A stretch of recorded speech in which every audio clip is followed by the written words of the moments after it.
childrens, welcome to my channel Easy 60. இன்னைக்கு நான் உங்களுக்கு important trigonometric identities வந்து இந்த வீடியோல நான் சொல்லி கொடுக்க போறேன். First identity வந்துட்டு sin square theta plus cos square theta is equal to 1.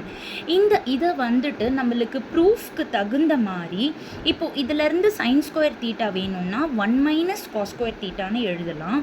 cos square theta வேணும்னா 1 minus sin square theta ன்னு எழுதலாம். பட் மெயின் ஐடென்டிட்டி உங்களுக்கு எதுனா sin square theta plus cos square theta is equal to 1. Second identity பார்த்தீங்கன்னா 1 plus tan square theta equal to secant square theta.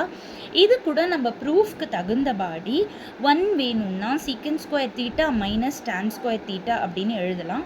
tan square theta வேணும்னா secant square theta minus 1ன்னு எழுதலாம்.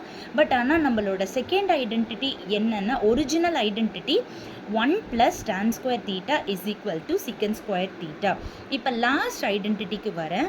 1 plus cot square theta is equal to cosecant square theta. இது கூட நம்ம தேவைப்படுற மாதிரி use பண்ணிக்கலாம். That is 1 வேணும்னா cosecant square theta minus cot square theta ன்னு எழுதலாம். இல்லை cot square theta வேணும்னா cosecant square theta minus 1ன்னு எழுதலாம். இப்போ எல்லா 3 ஐடென்டிட்டிஸும் உங்களுக்கு நான் வந்து லாங் ஷார்ட்டில் காட்டிடுறேன்.